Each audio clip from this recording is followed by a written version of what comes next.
ज्ञानतिमिरान्धस्य ज्ञानञ्जन शलाकया चक्षुर्मिलितं येन तस्मै श्रीगुरवे नमः।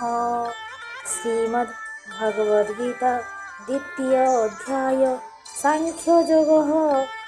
सञ्जय उवाच तं तथा कृपया दृष्टमश्रुपूर्णाकुलेक्षणं विषीदन्तमिदं वाक्यमुवाच मधुसूदनः।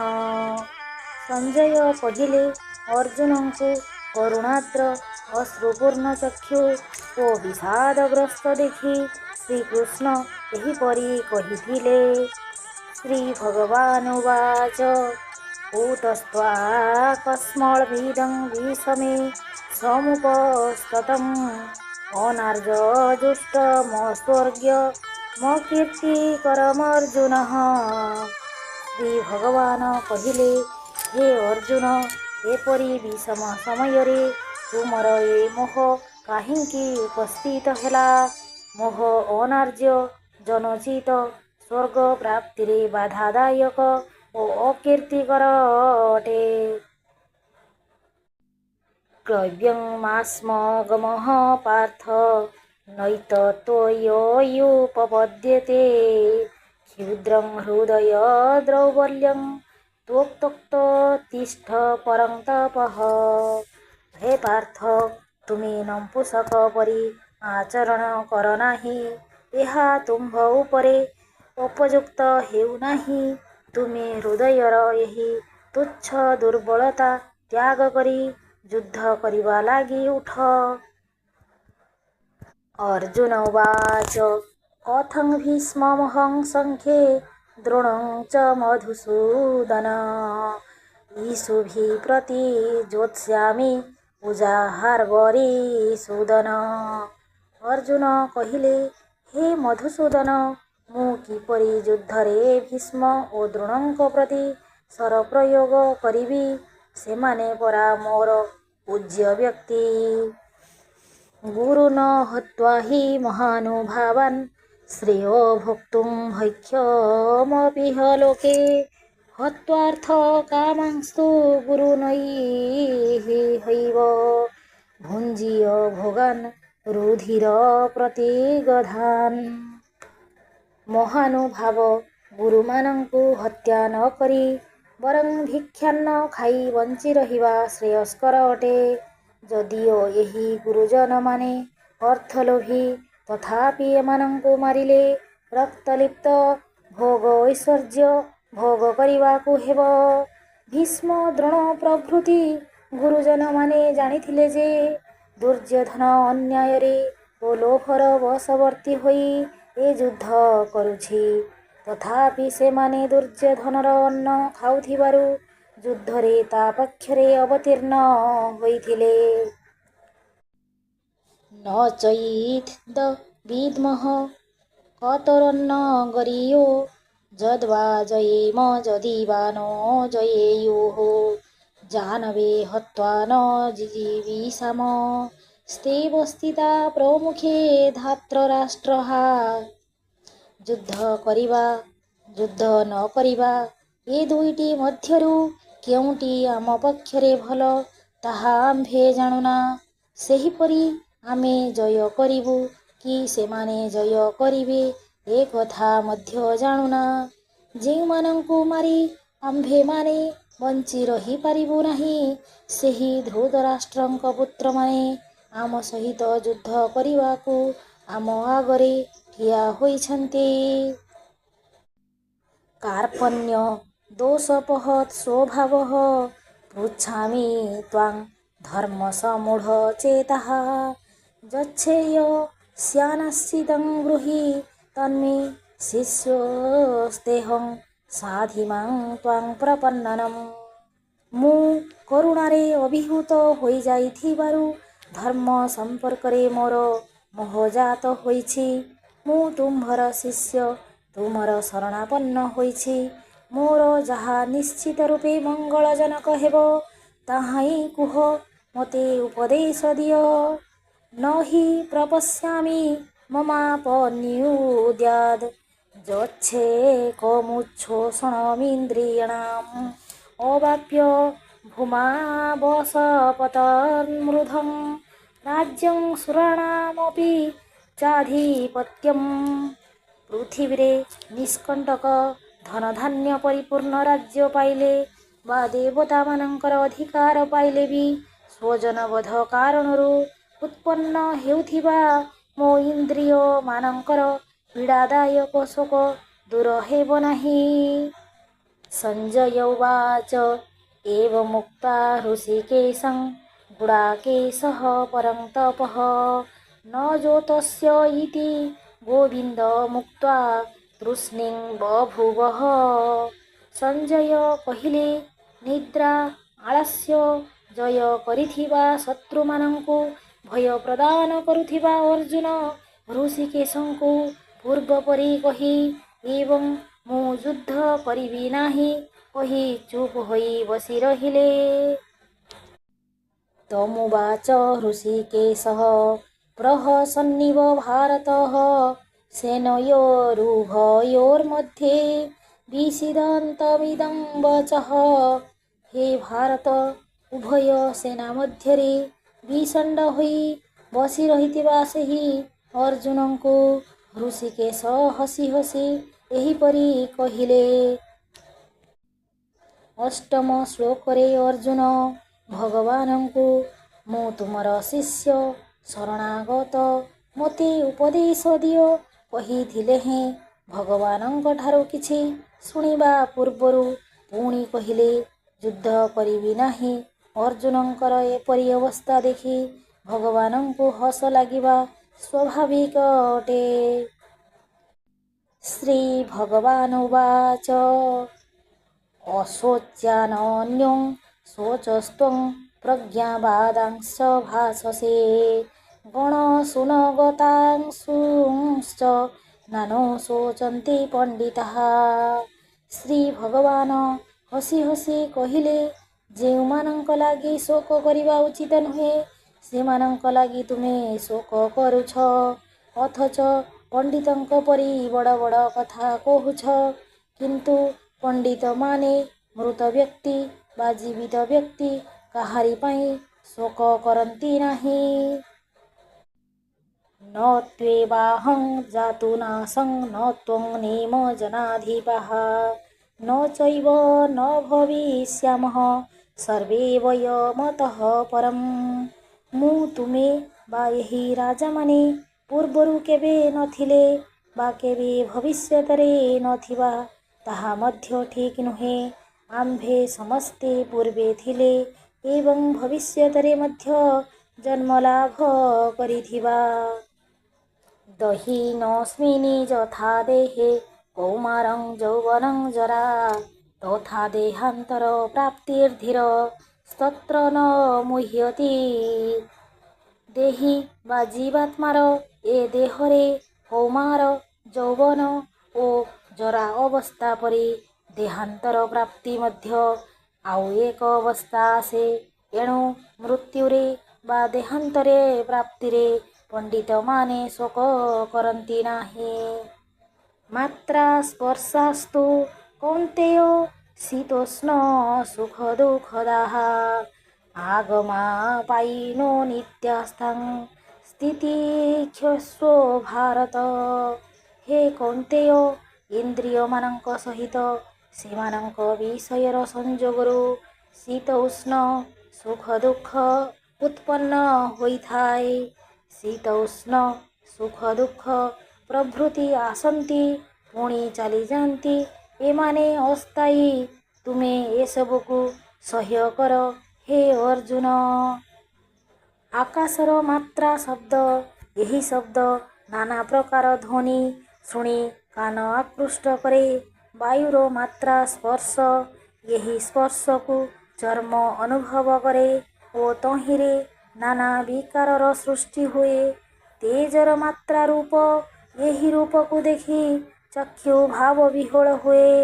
ଆପ୍ ବା ଜଳର ମାତ୍ରା ରସ, ଜିହ୍ୱା ସେହି ରସ ଆସ୍ୱାଦନ କରିବାରୁ ମିଠା, ଖଟା, ପିତା, ସ୍ୱାଦ ଅସ୍ୱାଦ ଜଣାପଡ଼େ। ପୃଥିବୀର ମାତ୍ରା ଗନ୍ଧ। ନାସିକା ଏହି ଗନ୍ଧ ଗ୍ରହଣ କରିବାରୁ ଆନନ୍ଦ ବା ନିରାନନ୍ଦ ଜାତ ହୁଏ। ଶବ୍ଦ, ସ୍ପର୍ଶ, ରୂପ, ରସ, ଗନ୍ଧ ଏସବୁକୁ ମାତ୍ରା କୁହାଯାଏ। ଇନ୍ଦ୍ରିୟ ସହ ଏମାନଙ୍କର ସଂଯୋଗରୁ ଶୀତ ଉଷ୍ଣ, ସୁଖ ଦୁଃଖ ଆଦି ଅନୁଭୂତ ହୁଏ। ଯଂ ହି ନ ବ୍ୟଥୟନ୍ତେତେ ପୁରୁଷଂ ପୁରୁଷ ସର୍ଭ ସମଦୁଃଖ ସୁଖଂ ଧୀରଂ ସମୃତ ତ୍ୱୟା କଳ୍ପତେ।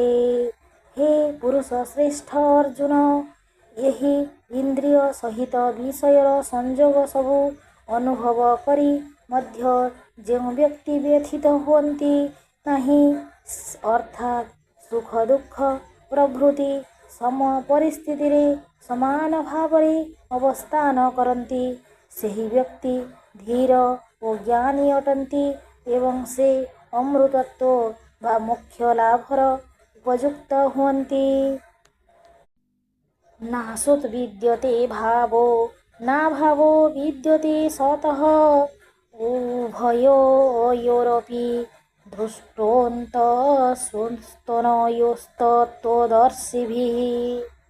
ଅସତ୍ ବସ୍ତୁ ସ୍ଥାୟୀ ହୋଇ ରହେ ନାହିଁ ଓ ସତ୍ ବସ୍ତୁର ଭାବ ହୁଏ ନାହିଁ। ତତ୍ତ୍ୱଜ୍ଞାନୀମାନେ ଏ ଉଭୟର ତତ୍ତ୍ୱ ଜାଣିଛନ୍ତି। ଅବିନାଶୀ ତୁ ତଦ୍ବିଧି ଯେନ ସର୍ବମିଦଂ ତତଂ ବିନାଶମବ୍ୟୟସ୍ୟାସଃ ନ କଶ୍ଚିତ୍ କର୍ତ୍ତୁମର୍ହତି। ଏହି ଜୀବାତ୍ମା ସର୍ବବ୍ୟାପକ ସମସ୍ତ ଶରୀର ମଧ୍ୟରେ ଅବସ୍ଥାନ କରେ। ଏହା ଅବିନାଶୀ, ଏହାର ବିନାଶ ନାହିଁ। ଏହା ଅବ୍ୟୟ, ଏହାର ବିନାଶ କରିବାକୁ କେହି ସମର୍ଥ ନୁହନ୍ତି। ଅନ୍ତବନ୍ତ ଇମେ ଦେହା ନିତ୍ୟସ୍ୟୋକ୍ତାଃ ଶରୀରିଣଃ ଅନାଶିନୋ ପ୍ରମେୟସ୍ୟ ତସ୍ମାଦ୍ ଯୁଦ୍ଧସ୍ୟ ଭାରତଃ। ନାଶରହିତ, ଅପ୍ରମେୟ ତଥା ନିତ୍ୟ ଜୀବାତ୍ମାର ଏହିସବୁ ଶରୀର ନାଶବାନ ଅଟେ। ଏଣୁ ହେ ଭାରତ, ତୁମେ ଯୁଦ୍ଧ କର। ଯଏନଂ ବେତ୍ତି ହନ୍ତାରଂ ଯଶ୍ଚୈନଂ ମନ୍ୟତେ ହତଂ ଉଭୌ ତୌ ନ ବିଜାନତୌ ନାୟଂ ହନ୍ତିଂ ନ ହନ୍ୟତେ। ଯେଉଁ ବ୍ୟକ୍ତି ଏହି ଜୀବାତ୍ମାକୁ ହତ୍ୟାକାରୀ ବା ଯେଉଁ ବ୍ୟକ୍ତି ଏହି ଜୀବାତ୍ମାକୁ ହତ ବୋଲି ମନେ କରନ୍ତି, ଏହି ଉଭୟ ବ୍ୟକ୍ତି ଠିକ୍ ଜାଣନ୍ତି ନାହିଁ। କାରଣ ଏହି ଜୀବାତ୍ମା କାହାକୁ ହତ୍ୟା କରନ୍ତି ନାହିଁ କି କାହାଦ୍ୱାରା ହତ ହୁଅନ୍ତି ନାହିଁ। ନ ଜାୟତେ ମ୍ରିୟତେ ବା କଦାଚିନ ନାୟଂ ଭୂତ୍ୱା ଭବିତୋ ବା ନ ଭୂୟଃ ଅଜୋ ନିତ୍ୟଃ ଶାଶ୍ୱତୋऽୟଂ ପୁରାଣୋ ନ ହନ୍ୟତେ ହନ୍ୟମାନେ ଶରୀରେଃ। ଏହି ଜୀବାତ୍ମା କଦାଚିତ୍ ଜନ୍ମ ହୁଏ ନାହିଁ ବା ମରେ ନାହିଁ ବା ଉତ୍ପନ୍ନ ହୋଇ ପୁଣି ବଢ଼େ ନାହିଁ।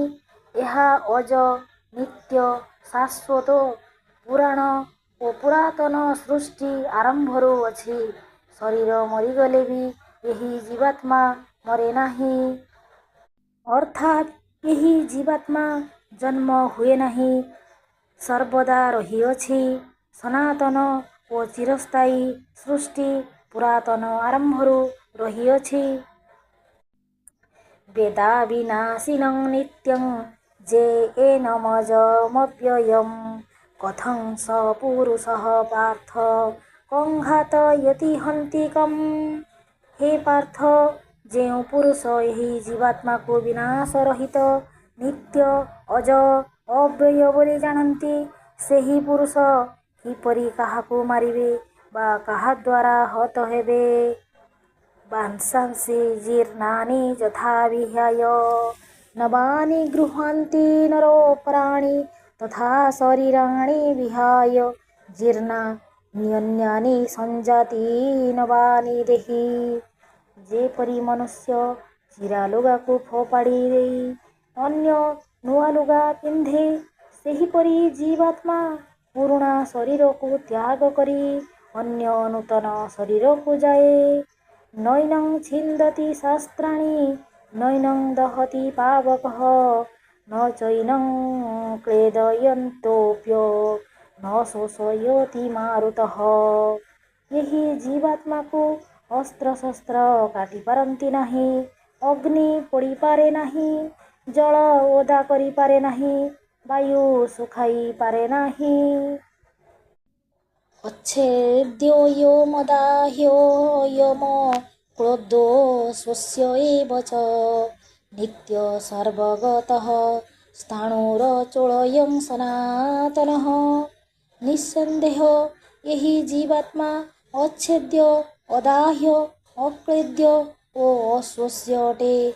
ଏହା ନିତ୍ୟ, ସର୍ବଗତ, ଅଚଳ, ସ୍ଥାଣୁ ଓ ସନାତନ ଅଟେ। अव्यक्तोऽयमचिन्त्योऽयम विकार्योऽयमुच्यते तस्मादेवं विदितैनं नानुशोचितुमर्हसि। यही जीवात्मा अव्यक्त, अचिन्त्य ଓ ବିକାର ରହିତ ଅଟେ। ଏହାକୁ ଏହିପରି ଜାଣି ଏହା ପାଇଁ ଶୋକ କରିବା ଉଚିତ ନୁହେଁ। ଅଥ ଚୈନଂ ନିତ୍ୟଜାତଂ ନିତ୍ୟଂ ବା ମନ୍ୟସେ ମୃତଂ ତଥାପି ତ୍ୱଂ ମହାବାହୋ ନୈବଂ ଶୋଚିତୁମର୍ହସି। କିନ୍ତୁ ହେ ଅର୍ଜୁନ, ଯଦି ତୁମ୍ଭେ ଏହି ଜୀବାତ୍ମାକୁ ନିତ୍ୟଜାତ ଓ ନିତ୍ୟ ମୃତ ମନେ କରୁଛ, ତଥାପି ତୁମର ଶୋକ କରିବା ଉଚିତ ନୁହେଁ। ଜାତସ୍ୟ ହି ଧ୍ରୁବ ମୃତ୍ୟୁ ଧ୍ରୁବଂ ଜନ୍ମ ମୃତସ୍ୟ च ତସ୍ମାଦ୍ ପରିହାର୍ଯ୍ୟର୍ଥେନ ତ୍ୱଂ ଶୋଚିତୁମର୍ହସି। ଯଦି ପୂର୍ବ ଶ୍ଲୋକ ଅନୁସାରେ ନିତ୍ୟଜାତ ଓ ନିତ୍ୟ ମୃତ ମନେ କରୁଥାଅ, ତେବେ ଯେ ଜନ୍ମ ହେଉଛି ସେ ନିଶ୍ଚୟ ମରିବ ଏବଂ ଯେ ମରୁଛି ସେ ନିଶ୍ଚୟ ଜନ୍ମ ହେବ। ତେଣୁକରି ବିନା କାରଣରେ ତୁମର ଶୋକ କରିବାର ନାହିଁ। ଅବ୍ୟକ୍ତାଦୀନି ଭୂତାନି ବ୍ୟକ୍ତମଧ୍ୟାନି ଭାରତ ଅବ୍ୟକ୍ତ ନିଧନାନ୍ୟୈବ ତତ୍ର କା ପରିଦେବନା। ହେ ଭରତବଂଶୀୟ ଅର୍ଜୁନ, ସମସ୍ତ ପ୍ରାଣୀ ଜନ୍ମ ପୂର୍ବରୁ ଅପ୍ରକଟ ଥିଲେ, ମଲା ପରେ ମଧ୍ୟ ଅପ୍ରକଟ ହୋଇଯିବେ। ମାତ୍ର ମଝିରେ କିଛି କାଳ ପାଇଁ ପ୍ରକଟ ହୋଇଛନ୍ତି। ଏହି ପରିସ୍ଥିତିରେ ଶୋକ କରିବା ଉଚିତ ନୁହେଁ। ଆଶ୍ଚର୍ଯ୍ୟବତ୍ ପଶ୍ୟତି କଶ୍ଚିଦେନ ମାଶ୍ଚର୍ଯ୍ୟବଦ୍ ବଦତି ତଥୈବ ଚାନ୍ୟଃ ଆଶ୍ଚର୍ଯ୍ୟବଚୈନମନ୍ୟଃ ଶୃଣୋତି ଶ୍ରୁତ୍ୱାପୀନଂ ବେଦ ନ ଚୈବ କଶ୍ଚିତ୍। କେହି ଏହି ଜୀବାତ୍ମାକୁ ଆଶ୍ଚର୍ଯ୍ୟବତ୍ ଦେଖନ୍ତି ଏବଂ ଅନ୍ୟ କେହି ଏହାକୁ ଆଶ୍ଚର୍ଯ୍ୟବତ୍ ବର୍ଣ୍ଣନା କରନ୍ତି। ଅନ୍ୟ କେହି ଏହାକୁ ଆଶ୍ଚର୍ଯ୍ୟବତ୍ ଶୁଣନ୍ତି ଏବଂ ଏହି ଜୀବାତ୍ମା ବିଷୟରେ ଶୁଣି ମଧ୍ୟ କିଛି ବୁଝିପାରନ୍ତି ନାହିଁ। ଦେହି ନିତ୍ୟମଧ୍ୟୟଂ ଦେହେ ସର୍ବସ୍ୟ ଭାରତ ତସ୍ମାତ୍ ସର୍ବାଣି ଭୂତାନି ନ ତ୍ୱଂ ଶୋଚିତୁମର୍ହସି। ହେ ଭାରତ, ଏହି ଜୀବାତ୍ମା ସମସ୍ତ ଶରୀରରେ ସର୍ବଦା ଅବଧ୍ୟ ଅଟେ, ତେଣୁ ସମସ୍ତଙ୍କ ପାଇଁ ତୁମର ଶୋକ କରିବା ଉଚିତ ନୁହେଁ। ସ୍ୱଧର୍ମମପି ଚାବେକ୍ଷ୍ୟ ନ ବିକମ୍ପିତୁମର୍ହସି ଧର୍ମାର୍ଥେ ଯୁଦ୍ଧାଶ୍ରେ ନିୟତକ୍ଷତ୍ରିୟସ୍ୟ ନ ବିଦ୍ୟତେ। ତୁମର ସ୍ୱଧର୍ମ ଆଡ଼ୁ ଦେଖିଲେ ତୁମର ଭୟ କରିବା ଉଚିତ ନୁହେଁ, କାରଣ ଏହି ଧର୍ମ ଯୁଦ୍ଧଠାରୁ କ୍ଷତ୍ରିୟକୁ ଅନ୍ୟ କିଛି କଲ୍ୟାଣକାରୀ ମିଳିବ ନାହିଁ। ଯୁଦ୍ଧ କରିବା କ୍ଷତ୍ରିୟର ଧର୍ମ। ପୁଣି ଏ ଯୁଦ୍ଧ ଅର୍ଜୁନ ଇଚ୍ଛା କରି କରୁନାହାନ୍ତି, ଯୁଦ୍ଧ କରିବାକୁ ଦୁର୍ଯ୍ୟୋଧନ ବାଧ୍ୟ କରାଇଛି। ସୁତରାଂ ଏହା ଅର୍ଜୁନଙ୍କ ପକ୍ଷରେ ଧର୍ମଯୁଦ୍ଧ ଅଟେ। ଯଦୃଚ୍ଛୟା ଚୋପପନ୍ନଂ ସ୍ୱର୍ଗଦ୍ୱାରମପାବୃତଂ ସୁଖିନଃ କ୍ଷତ୍ରିୟାଃ ପାର୍ଥ ଲଭନ୍ତେ ଯୁଦ୍ଧମୀଦୃଶଂ। ହେ ପାର୍ଥ, ଆପଣା ଛାଏଁ ଏ ଯୁଦ୍ଧ ତୁମ ପାଖରେ ଉପସ୍ଥିତ ହୋଇଛି। ଏହା ସ୍ୱର୍ଗର ଦ୍ୱାରକୁ ଖୋଲି ଦେଇଛି। ଅନେକ କ୍ଷତ୍ରିୟ ଏଠାରେ ମରି ସ୍ୱର୍ଗକୁ ଯିବେ। କେବଳ ସୁଖୀ କ୍ଷତ୍ରିୟମାନେ ଏହିପରି ଯୁଦ୍ଧ ଲାଭ କରିଥାନ୍ତି। ଅଥ ଚେତ୍ତ୍ୱମିମଂ ଧର୍ମ୍ମ୍ୟଂ ସଂଗ୍ରାମଂ ନ କରିଷ୍ୟସି ତତଃ ସ୍ୱଧର୍ମଂ କୀର୍ତ୍ତିଂ ଚ ହିତ୍ୱା ପାପମବାପସ୍ୟସି। କିନ୍ତୁ ତୁମେ ଯଦି ଏହି ଧର୍ମଯୁଦ୍ଧ ନ କରିବ, ତେବେ ତୁମର ସ୍ୱଧର୍ମ ଓ କୀର୍ତ୍ତିକୁ ନଷ୍ଟ କରି ପାପ ଭୋଗ କରିବ। ଅକୀର୍ତ୍ତିଂ ଚାପି ଭୂତାନି କଥୟିଷ୍ୟନ୍ତି ତେବ୍ୟୟାଂ ସମ୍ଭାବିତସ୍ୟ ଚାକୀର୍ତ୍ତିର୍ମରଣାଦତିରିଚ୍ୟତେ। ସମସ୍ତ ଲୋକ ତୁମର ଅକୀର୍ତ୍ତି କଥା ବହୁକାଳ ପର୍ଯ୍ୟନ୍ତ କହି ବୁଲିବେ।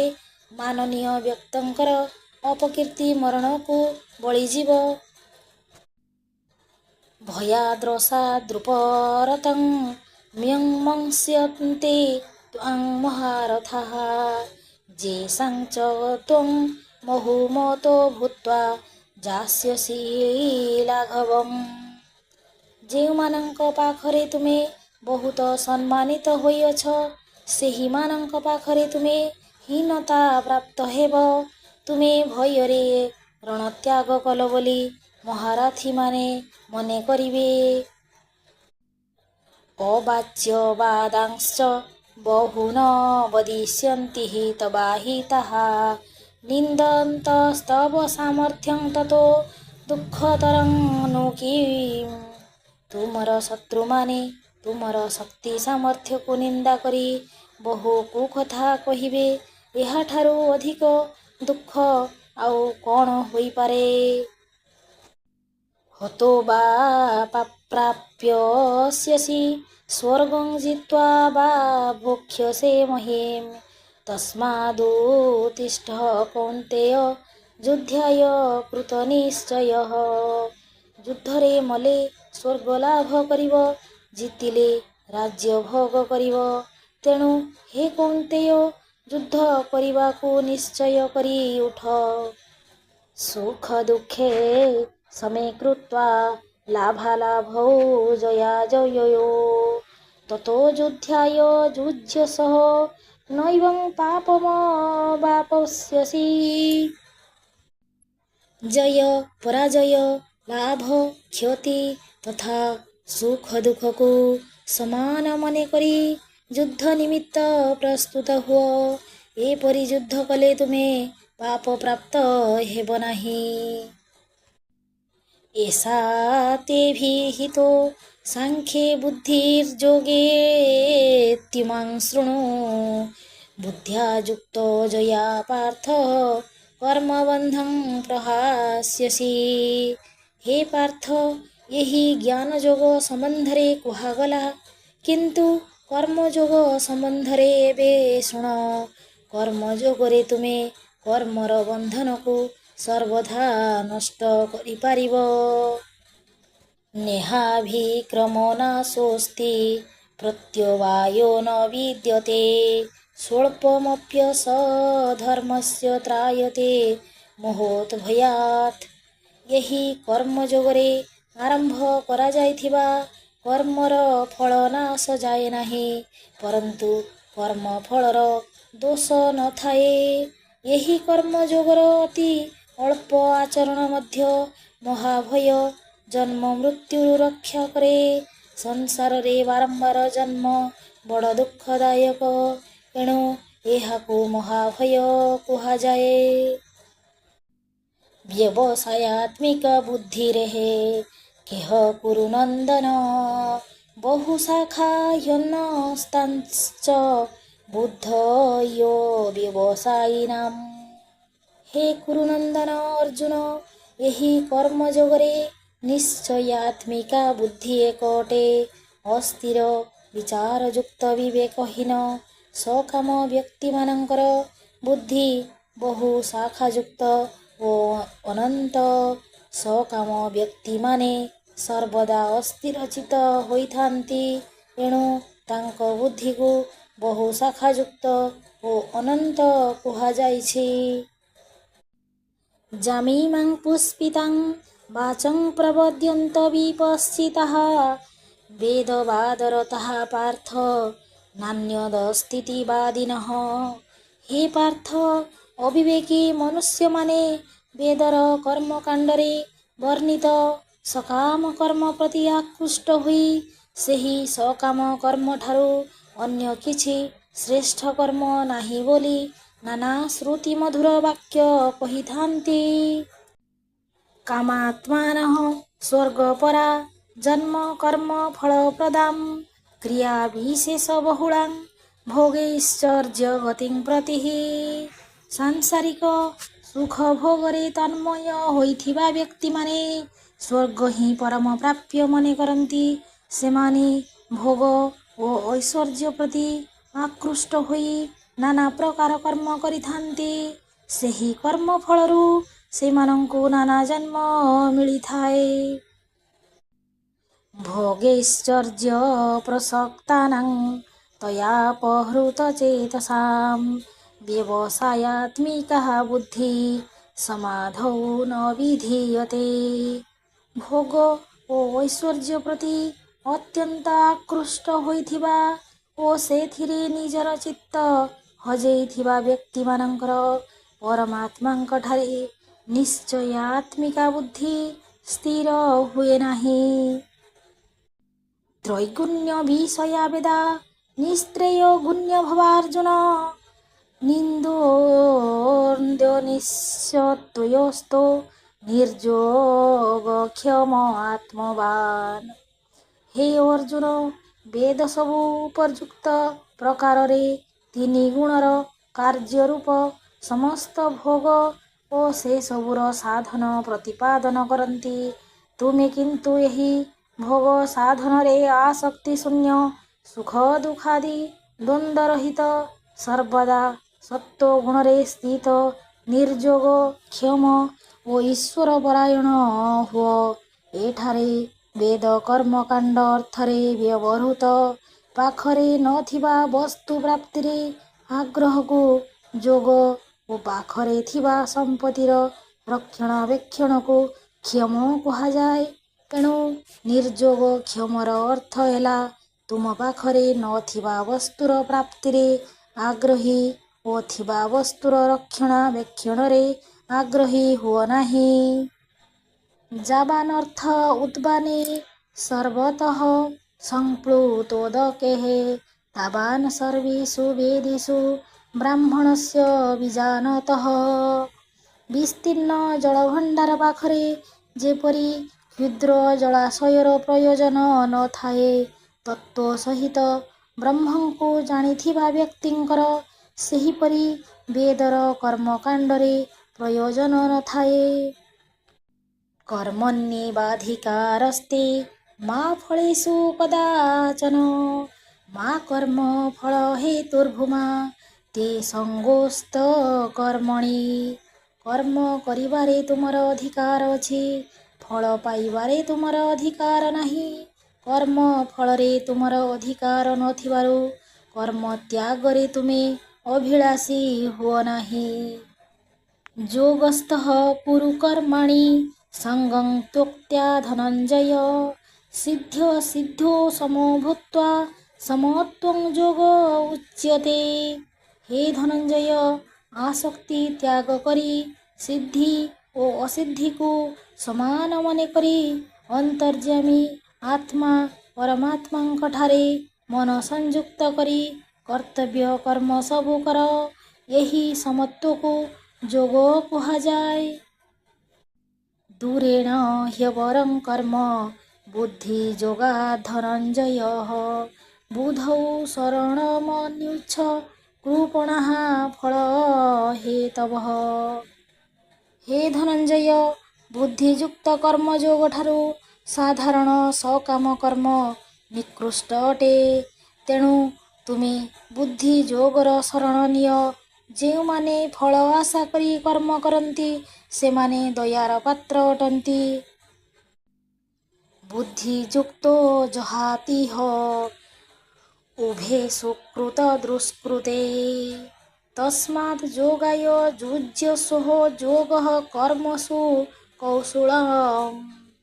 समबुद्धियुक्त मनुष्य पुण्य ଓ ପାପ ଉଭୟଙ୍କୁ ଏହି ଲୋକରେ ତ୍ୟାଗ କରନ୍ତି, ଅର୍ଥାତ୍ ପୁଣ୍ୟ ପାପ ଉଭୟ ଫଳରୁ ମୁକ୍ତ ହୁଅନ୍ତି। ତେଣୁ କରି ତୁମେ ସେହି ଯୋଗ ସିଦ୍ଧି ଲାଗି ଯତ୍ନ କର। ସେହି ସମତ୍ୱ ରୂପକ ଯୋଗ କର୍ମ କରିବାର କୌଶଳ ଅଟେ। 48ତମ ଶ୍ଲୋକରେ କୁହାଯାଇଥିବା ପ୍ରକାରରେ ସମତ୍ୱ ବୁଦ୍ଧିରେ କର୍ମ କଲେ କର୍ମ କରିବାର ଏହି କୌଶଳ ସାଧକକୁ କର୍ମ ବନ୍ଧନରୁ ମୁକ୍ତ କରେ। ଫଳତଃ ସେ ଆଉ ଜନ୍ମ ମୃତ୍ୟୁ ଚକ୍ରରେ ଘୂରି ବୁଲେ ନାହିଁ। କର୍ମଜଂ ବୁଦ୍ଧିଯୁକ୍ତା ହି ଫଳଂ ତ୍ୟକ୍ତା ମନୀଷିଣଃ ଜନ୍ମବନ୍ଧ ବିନିର୍ମୁକ୍ତାଃ ପଦଂ ଗଚ୍ଛନ୍ତ୍ୟନାମୟମ୍।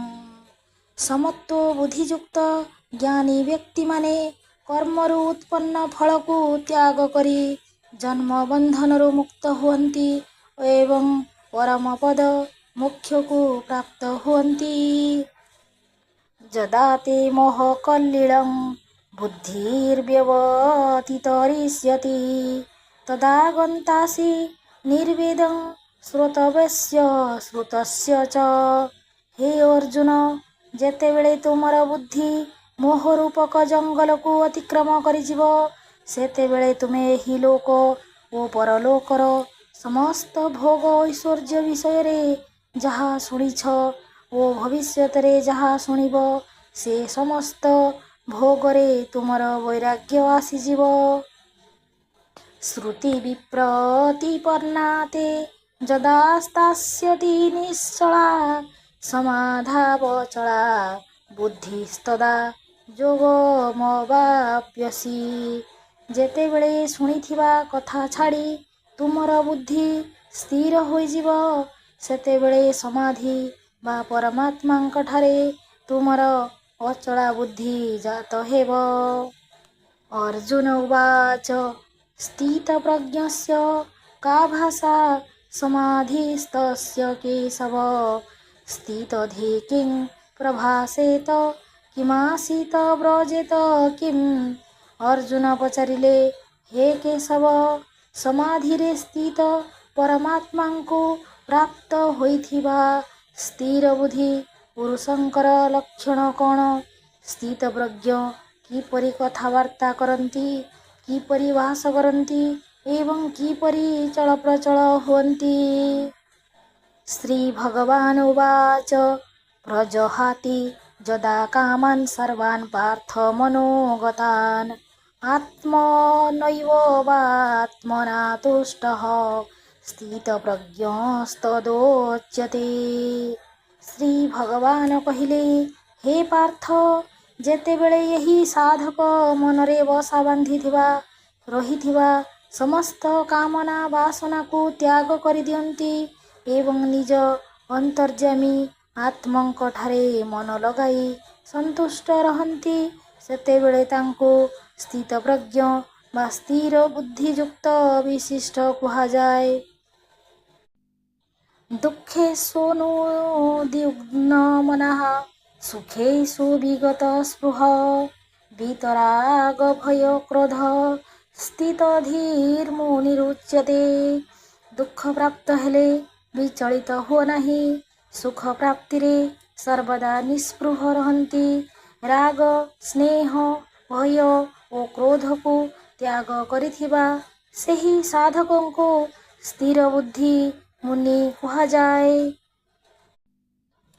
ଯଃ ସର୍ବତ୍ରାନଭିସ୍ନେହସ୍ତତ୍ପଥ ପ୍ରାପ୍ୟ ଶୁଭାଶୁଭଂ ନାଭିନନ୍ଦିତି ନ ଦ୍ୱେଷ୍ଟି ତସ୍ୟ ପ୍ରଜ୍ଞା ପ୍ରତିଷ୍ଠିତାଃ।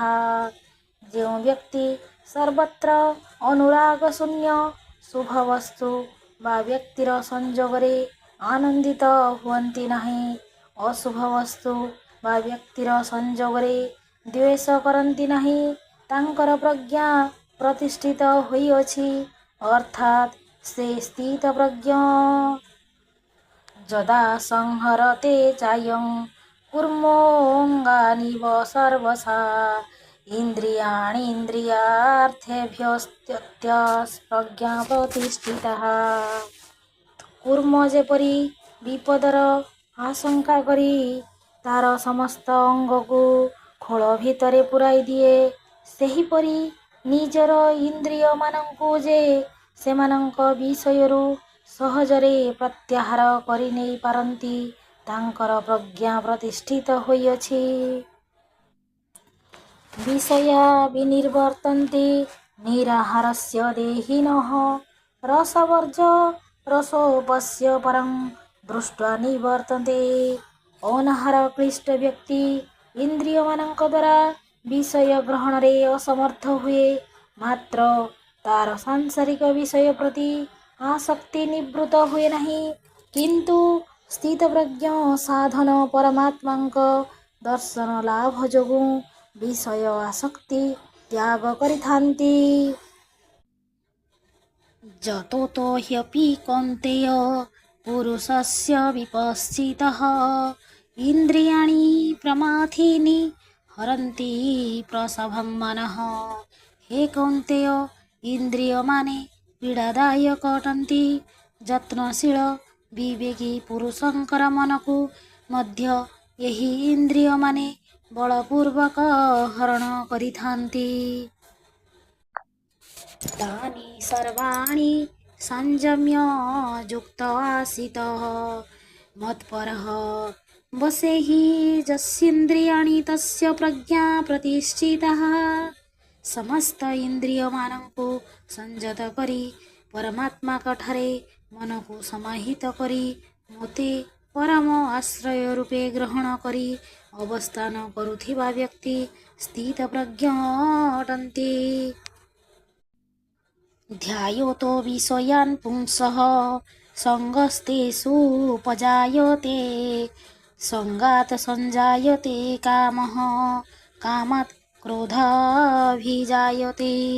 ଇନ୍ଦ୍ରିୟ ବିଷୟ ବା ସାଂସାରିକ ଭୋଗ ସମ୍ବନ୍ଧରେ ବିଚାର କରୁଥିବା ବ୍ୟକ୍ତିଙ୍କର ବିଷୟ ପ୍ରତି ଆସକ୍ତି ଜାତ ହୁଏ। ଏହି ଆସକ୍ତିରୁ କାମ ଓ କାମବାଧା ପାଇଲେ କ୍ରୋଧର ଉତ୍ପତ୍ତି ହୁଏ। କ୍ରୋଧାତ୍ ଭବତି ସମ୍ମୋହ, ସମ୍ମୋହାତ୍ ସ୍ମୃତିବିଭ୍ରମଃ, ସ୍ମୃତିଭ୍ରଂଶାତ୍ ବୁଦ୍ଧିନାଶୋ, ବୁଦ୍ଧିନାଶାତ୍ ପ୍ರಣଶ୍ୟତି। କ୍ରୋଧରୁ ମୋହ ଉତ୍ପନ୍ନ ହୁଏ। ଏହି ମୋହରୁ ସ୍ମୃତିଶକ୍ତିର ଭ୍ରମ ଜାତ ହୁଏ। ସ୍ମୃତିଶକ୍ତିର ଭ୍ରମରୁ ବୁଦ୍ଧିନାଶ ହୁଏ। ବୁଦ୍ଧିନାଶ କାରଣରୁ ମୃତ୍ୟୁ ପର୍ଯ୍ୟନ୍ତ ହୋଇପାରେ। ରାଗ ଦ୍ୱେଷ ବିଯୁକ୍ତୈସ୍ତୁ ବିଷୟାନିନ୍ଦ୍ରିୟଶ୍ଚରନ୍ ଆତ୍ମବଶ୍ୟର୍ବିଧେୟତାଂ ପ୍ରସାଦମଧିଗଚ୍ଛତି। ସଂଯତାତ୍ମା ଓ ରାଗ ଦ୍ୱେଷରୁ ମୁକ୍ତ ପୁରୁଷ ତାଙ୍କର ବଶୀଭୂତ ଇନ୍ଦ୍ରିୟମାନଙ୍କ ଦ୍ୱାରା ବିଷୟ ସବୁ ଭୋଗ କରୁଥିଲେ ହେଁ ଶାନ୍ତିରେ ବାସ କରନ୍ତି। ପ୍ରସାଦେ ସର୍ବଦୁଃଖାନାଂ ହାନିରସ୍ୟୋପଜାୟତେ ପ୍ରସନ୍ନଚେତସା ହ୍ୟାସୁ ବୁଦ୍ଧି ପର୍ଯ୍ୟବଷ୍ଟିତେ। ନାସ୍ତି ବୁଦ୍ଧିରଯୁକ୍ତସ୍ୟ ନ ଚାଯୁକ୍ତସ୍ୟ ଭାବନା ନ ଚା ଭାବୟତଃ ଶାନ୍ତିରଶାନ୍ତସ୍ୟ କୁତଃ ସୁଖମ୍। ଇନ୍ଦ୍ରିୟ ମନକୁ ଜୟ କରିପାରି ନଥିବା ବ୍ୟକ୍ତିର ବୁଦ୍ଧି ନାହିଁ କି ଈଶ୍ୱର ଚିନ୍ତା ବି ନାହିଁ। ଭଗବତ ଭାବନା ନଥିବା ବ୍ୟକ୍ତିର ଶାନ୍ତି ନାହିଁ। ଅଶାନ୍ତର ସୁଖ ବି କେଉଁଠାରେ ନାହିଁ। ଇନ୍ଦ୍ରିୟାଣାଂ ହି ଚରତାଂ ଜନ୍ମନୋऽନୁବିଧୀୟତେ ତଦସ୍ୟ ହରତି ପ୍ରଜ୍ଞାଂ ବାୟୁର୍ନାବମିବାମ୍ଭସି। ଯେପରି ବାୟୁ ଜଳ ଉପରେ ଥିବା ନାବକୁ ବିଚଳିତ କରେ, ସେହିପରି ବିଚଳିତ ହେଉଥିବା ଇନ୍ଦ୍ରିୟମାନଙ୍କ ସହିତ ମନର ସଂଯୋଗ ଅଜିତେନ୍ଦ୍ରିୟ ପୁରୁଷର ପ୍ରଜ୍ଞାକୁ ହରଣ କରେ। ତସ୍ମାଦ୍ ଯସ୍ୟ ମହାବାହୋ ନିଗୃହୀତାନି ସର୍ବଶଃ ଇନ୍ଦ୍ରିୟାଣୀନ୍ଦ୍ରିୟାର୍ଥେଭ୍ୟସ୍ତସ୍ୟ ପ୍ରଜ୍ଞା ପ୍ରତିଷ୍ଠିତା। ତେଣୁକରି ହେ ମହାବାହୁ, ଯାହାଙ୍କର ଇନ୍ଦ୍ରିୟ ସବୁ ଇନ୍ଦ୍ରିୟ ବିଷୟମାନଙ୍କରୁ ସର୍ବତୋଭାବରେ ନିଗୃହୀତ ହୋଇଛନ୍ତି, ତାହାଙ୍କର ପ୍ରଜ୍ଞା ପ୍ରତିଷ୍ଠିତ ହୋଇଅଛି। ଜାନିଷା ସର୍ବଭୂତାନାଂ ତସ୍ୟାଂ ଜାଗର୍ତି ସଂଯମୀ ଯସ୍ୟା ଜାଗ୍ରତି ଭୂତାନି ସା ନିଶା ପଶ୍ୟତୋ ମୁନେଃ। ସମସ୍ତ ମନୁଷ୍ୟମାନଙ୍କ ନିମନ୍ତେ ଯାହା ରାତ୍ରି ସଦୃଶ ପରମାତ୍ମାଙ୍କ ସମ୍ବନ୍ଧୀୟ, ସେହି ତତ୍ତ୍ୱଜ୍ଞାନରେ ସ୍ଥିତପ୍ରଜ୍ଞ ଜାଗ୍ରତ ଥାନ୍ତି। ଅର୍ଥାତ୍ ଆଧ୍ୟାତ୍ମିକ ଜ୍ଞାନ ଲାଭ କରିବାକୁ ସାଧାରଣ ମନୁଷ୍ୟମାନେ ଇଚ୍ଛା କରନ୍ତି ନାହିଁ। ରାତିରେ ଶୋଇବା ପରି ଆଧ୍ୟାତ୍ମିକ ଜ୍ଞାନ ପ୍ରତି ସେମାନେ ଆଖି ବନ୍ଦ କରିଦିଅନ୍ତି। କିନ୍ତୁ ସ୍ଥିତପ୍ରଜ୍ଞ ବ୍ୟକ୍ତି ଆଧ୍ୟାତ୍ମିକ ଜ୍ଞାନ ଲାଭ କରିବାକୁ ସର୍ବଦା ଜାଗ୍ରତ ଥାନ୍ତି।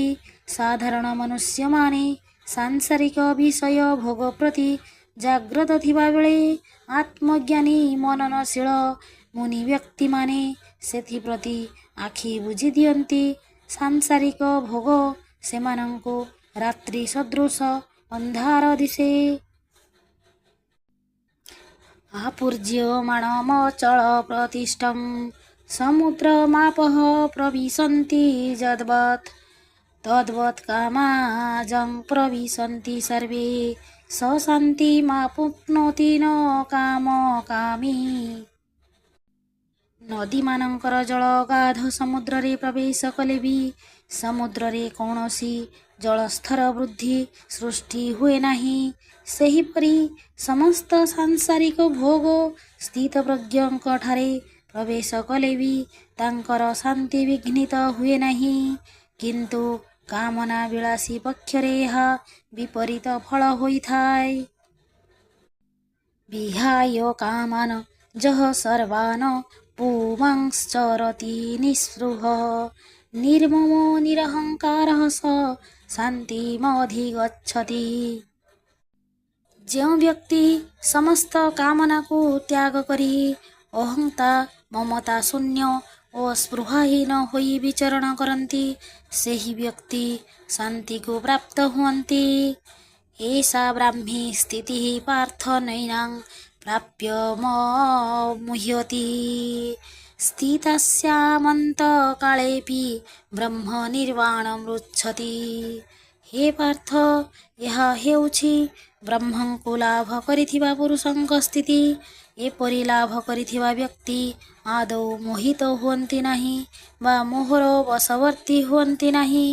ଦେହତ୍ୟାଗ ସମୟରେ ଏହି ବ୍ରାହ୍ମୀ ସ୍ଥିତିରେ ସ୍ଥିତ ହୋଇ ସ୍ଥିତପ୍ରଜ୍ଞ ବ୍ରହ୍ମ ନିର୍ବାଣକୁ ପ୍ରାପ୍ତ ହୁଅନ୍ତି।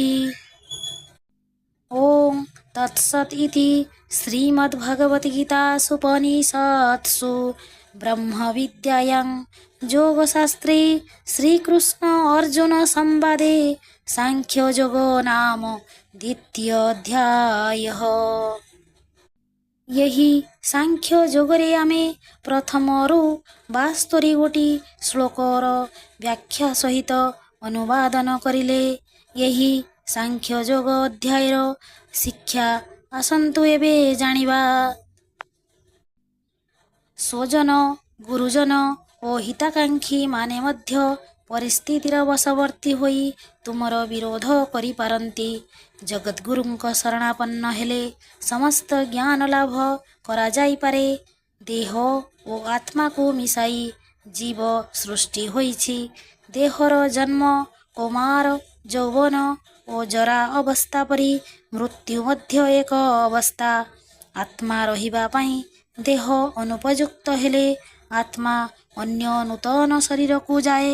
ଆତ୍ମା ଅମର, ଏହାକୁ ଅସ୍ତ୍ରଶସ୍ତ୍ର ହାଣିପାରନ୍ତି ନାହିଁ, ଅଗ୍ନି ପୋଡ଼ିପାରେ ନାହିଁ, ଜଳ ଓଦା କରିପାରେ ନାହିଁ ଏବଂ ପବନ ଶୁଖାଇ ପାରେ ନାହିଁ। ନିଜ ସାମର୍ଥ୍ୟର ଅପନିନ୍ଦା ଦୁଃସହଣୀୟ। ଜୟ ପରାଜୟ, ଲାଭ କ୍ଷତି, ସୁଖ ଦୁଃଖକୁ ସମାନ ମନେକରି କର୍ତ୍ତବ୍ୟ କର୍ମ କରିଯାଅ। କର୍ମରେ କେବଳ ତୁମର ଅଧିକାର ଅଛି, କର୍ମର ଫଳରେ ଅଧିକାର ନାହିଁ। ପରମେଶ୍ୱରଙ୍କଠାରେ ଶରଣାଗତ ହୋଇ କର୍ମରେ ଆସକ୍ତି ତ୍ୟାଗ କରି ସିଦ୍ଧି ଅସିଦ୍ଧିକୁ ସମାନ ମନେ କରି କର୍ତ୍ତବ୍ୟ କର୍ମ କର। କର୍ମର ଏହି କୌଶଳକୁ ଯୋଗ କୁହାଯାଏ। ଯୋଗ କର୍ମସୁ କୌଶଳମ୍। ଏପରି କର୍ମ କଲେ ତୁମର ବୁଦ୍ଧି ସ୍ଥିର ହେବ, ତୁମେ ସ୍ଥିତପ୍ରଜ୍ଞ ହେବ। ଇନ୍ଦ୍ରିୟମାନଙ୍କୁ ସଂଯତ କରିବାକୁ କୁର୍ମଠାରୁ ଶିଖ। ସମସ୍ତ କାମନା ତ୍ୟାଗ କରି ନିସ୍ପୃହ ନିର୍ମମ ଓ ନିରହଙ୍କାର ହୋଇପାରିଲେ ତୁମେ ପରମ ଶାନ୍ତି ପାଇବ। ଏହାକୁ ବ୍ରାହ୍ମୀ ସ୍ଥିତି କୁହାଯାଏ। ଶ୍ରୀମଦ୍ ଭାଗବତ ଗୀତାର ଦ୍ୱିତୀୟ ଅଧ୍ୟାୟ ସାଂଖ୍ୟ ଯୋଗର ଶ୍ଳୋକ ଓ ଏହାର ଅନୁବାଦ ଆପଣମାନଙ୍କୁ ଭଲ ଲାଗିଲେ ଆପଣମାନେ ନିଶ୍ଚୟ ମୋର ଚ୍ୟାନେଲକୁ ସବସ୍କ୍ରାଇବ୍ କରି ରଖିଥାନ୍ତୁ ପରବର୍ତ୍ତୀ ଅଧ୍ୟାୟ ଶୁଣିବା ପାଇଁ। ଏହାପରେ ଆମେମାନେ ତୃତୀୟ ଅଧ୍ୟାୟ କର୍ମଯୋଗ ବିଷୟରେ ଶୁଣିବା।